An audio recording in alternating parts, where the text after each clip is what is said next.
Hi friends, this is Venkatesh Devasani. ఈరోజు మనం discuss చేయబోతున్నటువంటి important current అఫైర్స్లో భాగంగా మొదటి టాపిక్ చూడండి. జాతీయ గ్రామీణ ఉపాధి హామీ కూలీల యొక్క వేతనాన్ని ఇటీవల పెంపు చేస్తూ కేంద్ర ప్రభుత్వం ఒక కీలకమైనటువంటి నిర్ణయం అయితే తీసుకోవడం జరిగింది. దీని ప్రకారం 2024 ఏప్రిల్ నాటికి జాతీయ గ్రామీణ ఉపాధి హామీ పథకంలో భాగంగా అత్యధికంగా వేతనాలను పొందుతున్నటువంటి రాష్ట్రాలను గనక పరిశీలించినట్లయితే మొదటి స్థానంలో అత్యధికంగా వేతనాన్ని పొందుతున్న రాష్ట్రంగా హర్యానా నిలవడం జరిగింది. ఇక్కడ 374 రూపాయలు అనేది ఒక రోజుకు కూలీకి లభించడం జరుగుతుంది. చాలా ఇంపార్టెంట్ అండి. వీటి యొక్క సీక్వెన్స్ని అమర్చండి అని అడగడానికి అవకాశం ఉంది. కాబట్టి జాతీయ గ్రామీణ ఉపాధి హామీ పథకంలో అత్యధికంగా వేతనాన్ని పొందుతున్న రాష్ట్రం వచ్చేసి మొదటి స్థానంలో హర్యానా ఉండడం జరిగింది. అక్కడ కూలీ రేటు కూడా చాలా ఇంపార్టెంట్. 374 రూపాయలు ఒక రోజుకు అని గుర్తుంచుకోండి. అదేవిధంగా రెండవ స్థానంలో గోవా రాష్ట్రం ఉంది. ఇక్కడ 356 రూపాయలని. అదేవిధంగా కర్ణాటక చూడండి, ఈ కర్ణాటకలో 349 రూపాయలు. అదేవిధంగా కేరళలో 346 రూపాయలతో టాప్ 4 రాష్ట్రాలుగా ఉండడం జరిగింది. కాబట్టి ఒక 4 రాష్ట్రాలను తప్పనిసరిగా గుర్తుంచుకోండి. ఎగ్జామినర్ సరైన క్రమంలో అమర్చండి అని అడుగుతాడు. కాబట్టి మొదటి స్థానంలో హర్యానా, రెండవ స్థానంలో గోవా, మూడవ స్థానంలో కర్ణాటక, నాలుగవ స్థానంలో కేరళ రాష్ట్రాలు ఉండడం జరిగింది. అదేవిధంగా అత్యల్పంగా అంటే అతి తక్కువగా ఈ యొక్క జాతీయ గ్రామీణ ఉపాధి హామీ పథకంలో భాగంగా తక్కువ వేతనాన్ని పొందుతున్న రాష్ట్రాలను కనుక చూసుకున్నట్లయితే ఇందులో మొదటి స్థానంలో అరుణాచల్ ప్రదేశ్ ఉందండి. ఇక్కడ 234 రూపాయలు ఒక రోజుకి. అదేవిధంగా నాగాలాండ్ ఉండడం జరిగింది, 234 రూపాయలు. అదేవిధంగా ఉత్తరప్రదేశ్, అదేవిధంగా ఉత్తరాఖండ్ అనేవి చివరి 4 స్థానాలలో నిలవడం జరిగింది. ఎగ్జామ్ పాయింట్ ఆఫ్ వ్యూలో చాలా ఇంపార్టెంట్ అండి. అదేవిధంగా మన తెలుగు రాష్ట్రాలైనటువంటి ఆంధ్రప్రదేశ్ మరియు తెలంగాణలో ఉపాధి హామీ వేతనం అనేది ఒక రోజుకి ఎంతగా ఉంది ఈ యొక్క 2024 ఏప్రిల్ 1 నాటికి అంటే తెలంగాణ మరియు ఆంధ్రప్రదేశ్లో ఒక రోజుకు ఉపాధి హామీ వేతనం వచ్చేసి 300 రూపాయలని గుర్తుంచుకోండి. ఎగ్జామ్ పాయింట్ ఆఫ్ వ్యూలో చాలా ఇంపార్టెంట్ అండి. 2024 సంవత్సరం జాతీయ గ్రామీణ ఉపాధి హామీ పథకంలో భాగంగా తెలంగాణ రాష్ట్రంలో ఉపాధి హామీ వేతనాన్ని ఎంత పొందుతుంది అని అడగడానికి అవకాశం ఉంది. కాబట్టి 300 రూపాయలని గుర్తుంచుకోండి. అదే 2023-24 నాటికి తెలంగాణలో ఉపాధి హామీ వేతనం ఎంతగా ఉంది అంటే 272 ఉండగా 2024 నాటికి మరొక 28 రూపాయలను పెంపు చేసి 300కి ఈ యొక్క ఉపాధి హామీ వేతనాన్ని అయితే తెలంగాణ రాష్ట్రానికి నిర్ణయించడం జరిగింది అనే అంశాన్ని గుర్తుంచుకోండి. ఈ యొక్క జాతీయ గ్రామీణ ఉపాధి హామీ పథకాన్ని 2006 ఫిబ్రవరి 2వ తేదీ నాడు అనంతపురం జిల్లా బండ్లపల్లి గ్రామం వద్ద నాటి భారత ప్రధాని అయినటువంటి మన్మోహన్ సింగ్ గారు ప్రారంభించడం జరిగింది. అదేవిధంగా ఈ యొక్క జాతీయ గ్రామీణ ఉపాధి హామీ పథకానికి మహాత్మా గాంధీ జాతీయ గ్రామీణ ఉపాధి హామీ పథకంగా 2009 అక్టోబర్ 2వ తేదీ నాటికి మార్పు చేశారు అనే అంశాన్ని గుర్తుంచుకుంటే సరిపోతుంది. మరొకటండి, Indian AI software engineer Devika అనేది వార్తల్లో నిలవడం జరిగింది. భారతదేశంలోనే తొలి ఏఐ సాఫ్ట్వేర్ ఇంజనీర్ పేరు వచ్చేసి దేవిక అని గుర్తుంచుకోండి. గత వీడియోలో కూడా ఒక అంశాన్ని డిస్కస్ చేశామండి. ప్రపంచంలోనే తొలి ఏఐ సాఫ్ట్వేర్ ఇంజనీర్ అనేది డేవిన్గా చెప్పడం జరిగింది. అలాంటి ప్రపంచంలోనే తొలి ఏఐ సాఫ్ట్వేర్ ఇంజనీర్ అయినటువంటి డేవిన్కి పోటీగా భారత్ తయారు చేసినటువంటి సాఫ్ట్వేర్ ఇంజనీరే దేవిక అని అంశాన్ని గుర్తుంచుకోండి. ఇక్కడ మ్యాటర్ కనుక పరిశీలిస్తే ప్రపంచంలోనే మొట్టమొదటి ఏఐ సాఫ్ట్వేర్ ఇంజనీర్ డేవిన్కు పోటీగా భారత్కు చెందిన software developer VH Musheed open source అనేటువంటి ఏఐ సాఫ్ట్వేర్ ఇంజనీర్ని దేవికాను అయితే రూపొందించారండి. కాబట్టి ఏఐ సాఫ్ట్వేర్ ఇంజనీర్ దేవికాను రూపొందించింది ఎవరు అంటే సాఫ్ట్వేర్ డెవలపర్ అయినటువంటి విహెచ్ ముషీద్ ఓపెన్ సోర్స్ అని గుర్తుంచుకోండి. ఇక్కడ ఎగ్జామ్ పాయింట్ ఆఫ్ వ్యూలో 2 అంశాలను గుర్తుంచుకోండి. ప్రపంచంలోనే తొలి ఏఐ సాఫ్ట్వేర్ ఇంజనీర్ పేరంటే మాత్రం డేవిన్ అని గుర్తుంచుకోండి. భారతదేశంలో తొలి ఏఐ సాఫ్ట్వేర్ ఇంజనీర్ పేరు అంటే మాత్రం దేవిక అని గుర్తుంచుకోండి. ఈ 2 పేర్లు కూడా ఎగ్జామ్ పాయింట్ ఆఫ్ వ్యూలో చాలా చాలా ఇంపార్టెంట్ అండి.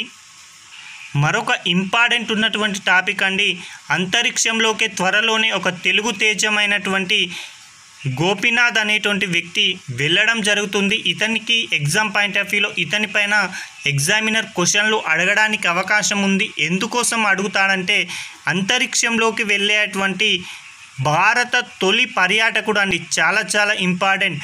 అంతరిక్షంలోకి వెళ్ళేటువంటి భారత తొలి పర్యాటకుడుగా ఈ యొక్క గోపీచంద్ తోటకూర రికార్డు సృష్టించనున్నారు. అమెజాన్ వ్యవస్థాపకుడు అయినటువంటి జెఫ్ బెజోస్ అనేటువంటి సంస్థకు చెందిన అమెజాన్ వ్యవస్థాపకుడైనటువంటి జెఫ్ బెజోస్ సంస్థకు చెందినటువంటి బ్లూ ఆరిజిన్ సంస్థ రూపొందించినటువంటి న్యూ షెపర్డ్ వ్యోమనౌకలో అయిన మరికొద్ది రోజుల్లో ఈ యొక్క రోదసిలోకి వెళ్ళబోతున్నాడు. చాలా చాలా ఇంపార్టెంట్ అండి. ఏ వ్యోమనౌక అంటాడు కాబట్టి న్యూ షెపర్డ్ వ్యోమనౌక. ఈ న్యూ షెపర్డ్ వ్యోమనౌకను రూపొందించిన సంస్థ వచ్చేసి బ్లూ ఆరిజిన్ అని గుర్తుంచుకోండి. ఈ బ్లూ ఆరిజిన్ సంస్థ యొక్క స్థాపకుడు లేదా ఓనర్ ఎవరు అంటే అమెజాన్ సంస్థకు సంబంధించి వ్యవస్థాపకుడైనటువంటి బెజోస్ అని గుర్తుంచుకోండి. ఒక అంశాన్ని మళ్ళీ గనక ఇక్కడ పరిశీలిస్తే అమెజాన్ వ్యవస్థాపకుడైనటువంటి బెజోస్కు చెందినటువంటి ఆరిజిన్ సంస్థ రూపొందించినటువంటి న్యూ షెపర్డ్ అనేటువంటి వ్యోమనౌకలో తెలుగు తేజమైనటువంటి గోపీచంద్ తోటకూర త్వరలోనే అంతరిక్షంలో పర్యాటకుడిగా వెళ్ళబోతున్నాడు. భారత్కు చెందినటువంటి రాకేష్ శర్మ అనేటువంటి వ్యక్తి 1984 సంవత్సరంలో అంతరిక్ష యానం చేయడం జరిగింది. ఆ తర్వాత కల్పనా చౌలా గారు చేశారు, సునీత విలియమ్స్ గారు చేశారు, రాజాచారి శిరీష్ బన్లా కూడా ఈ యొక్క రోదసి యాత్రలు అయితే చేయడం జరిగింది. ఓకేనా. ఒక రాకేష్ శర్మ మినహా మిగతా సునీత విలియమ్స్ అయినా కల్పనా చావ్లా అయినా అదేవిధంగా రాజాచారి అయినా శిరీష్ బన్లా అయినా కూడా వీరు కేవలం భారత మూలాలకు సంబంధించిన వ్యక్తులు మాత్రమే. ఓకేనా. వీరంతా భారత మూలాలకు చెందిన అమెరికన్ పౌరులండి, పూర్తి భారతీయులైతే కాదు. అయితే ఈ యొక్క గోపీచంద్ ప్రస్తుతం అమెరికాలో ఉంటున్నప్పటికీ అతనికి భారత పాస్పోర్ట్ అనేది ఉండడం జరిగింది. అందువల్లనే రాకేష్ శర్మ తర్వాత రోదసిలోకి వెళ్ళేటువంటి 2వ భారతీయుడిగా ఆయన గుర్తింపు అయితే పొందనున్నారు. పూర్తిగా భారతీయుడిగా వెళ్ళినటువంటి మొదటి వ్యక్తి రాకేష్ శర్మ, 2వ వ్యక్తి గోపీచంద్ తోటకూర. ఇక మిగతా వారు సునీత విలియమ్స్, కల్పనా చావ్లా, రాజాచారి, శిరీష్ బన్లా వీళ్ళందరూ కూడా భారత మూలాలు ఉన్నప్పటికీ కూడా వీరు అమెరికా పౌరులుగా గుర్తింపు పొందారు. పూర్తిగా భారత గుర్తింపు పొందింది మొదటగా రాకేష్ శర్మ వెళ్ళారు. ప్రస్తుతం అయితే గోపీచంద్ తోటకూర. ఈ గోపీచంద్ తోటకూరకు సంబంధించి అంతరిక్షంలోకి వెళ్ళిన పూర్తి 2వ భారతీయుడు, అదేవిధంగా అంతరిక్ష యానం చేయనున్నటువంటి తొలి భారత పర్యాటకుడిగా గుర్తింపు పొందడం జరిగింది. ఓకేనా. భారత తొలి స్పేస్ టూరిస్టుగా గోపీచంద్ రికార్డ్ అయితే పొందనున్నారు. ఈ గోపీచంద్ యొక్క స్వస్థలం ప్రస్తుత ఆంధ్రప్రదేశ్లో ఉన్నటువంటి విజయవాడ అని గుర్తుంచుకుంటే సరిపోతుంది. మరొకటి ప్రపంచ సైబర్ నేర సూచి.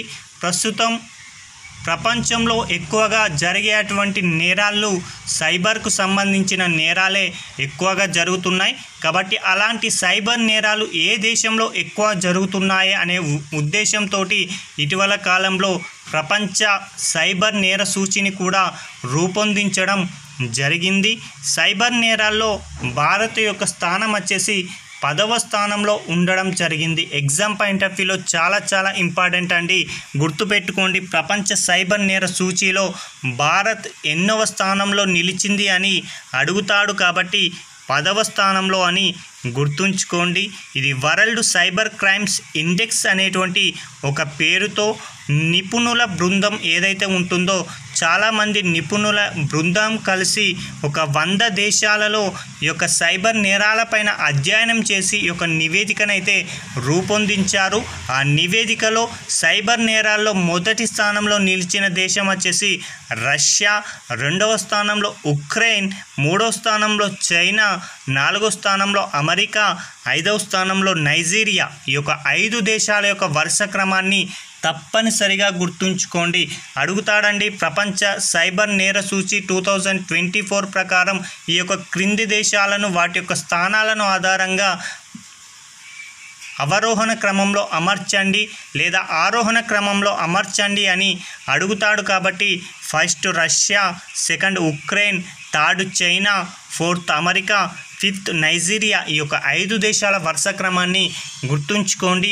ఇక 6వ స్థానం రుమేనియా, 7వ స్థానం ఉత్తర కొరియా, 8వ స్థానం చిలీ, 9వ స్థానం బ్రెజిల్, 10వ స్థానం భారత్. చాలా చాలా ఇంపార్టెంట్ అండి, భారత్ స్థానాన్ని కూడా గుర్తుంచుకోండి. ఎగ్జామ్ పాయింట్ ఆఫ్ వ్యూలో అడుగుతాడండి, 2024 సంవత్సరంలో విడుదల చేసిన ప్రపంచ సైబర్ నేర సూచీలో భారత్ ఎన్నో స్థానంలో నిలిచింది అంటాడు. కాబట్టి 10వ స్థానం అని గుర్తుంచుకుంటే సరిపోతుంది. మరొకటండి, ఇటీవల కాలంలో 16వ ఆర్థిక సంఘాన్ని కేంద్రం అయితే నియమించడం జరిగింది. ఇందులో మొత్తంగా 4 సభ్యులు ఉండగా ఒకరు చైర్మన్ ఉండడం జరుగుతుంది. అలా 16వ ఆర్థిక సంఘానికి చైర్మన్గా ఇటీవల కాలంలో నియమితులైనటువంటి వ్యక్తి అరవింద్ పనగాడియా. నీతి ఆయోగ్కు సంబంధించిన ఉపాధ్యక్షుడిగా కూడా ఇతడు పనిచేయడం జరిగింది అనే అంశాన్ని గుర్తుంచుకోండి. అలా 16వ ఆర్థిక సంఘానికి చైర్మన్గా అరవింద్ పనగాడియా ఉండగా మరొక 4 సభ్యులను కూడా నియమించడం జరిగింది.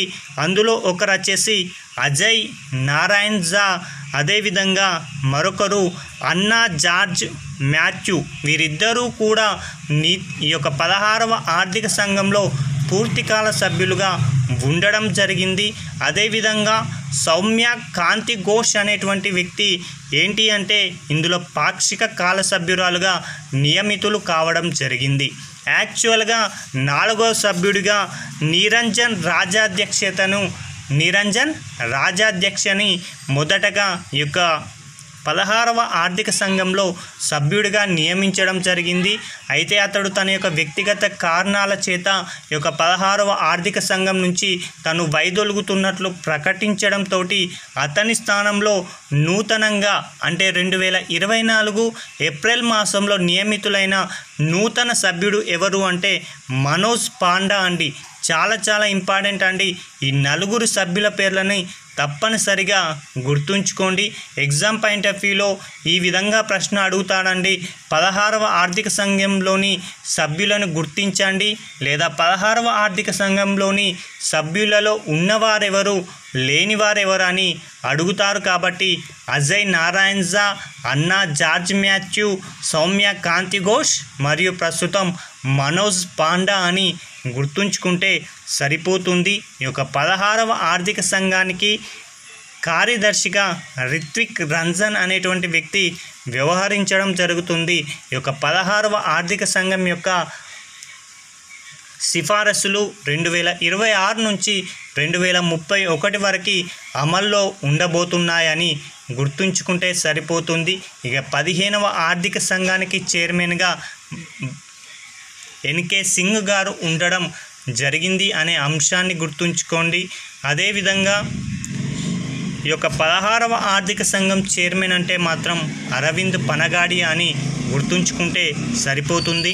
ఇవండి ఈ రోజుకు సంబంధించిన ముఖ్యమైన కరెంట్ అఫైర్స్. ఈ యొక్క కరెంట్ అఫైర్స్ పీడిఎఫ్ ఎవరికైతే ఏవైనా వర్డ్స్ కానీ పదాలు కానీ ఈ యొక్క వీడియోలో కనిపించకపోతే దానికి సంబంధించిన పీడిఎఫ్ని మన టెలిగ్రామ్ ఛానల్లో అప్లోడ్ చేయడం జరుగుతుంది. కాబట్టి అక్కడ ఎవరైతే ఈ యొక్క పీడిఎఫ్ కావాలనుకుంటున్న వారు ఈ యొక్క టెలిగ్రామ్ ఛానల్లో జాయిన్ అయ్యి ఆ యొక్క పీడిఎఫ్ను డౌన్లోడ్ చేసుకొని చదువుకుంటారని కోరుకుంటూ థ్యాంక్ యూ.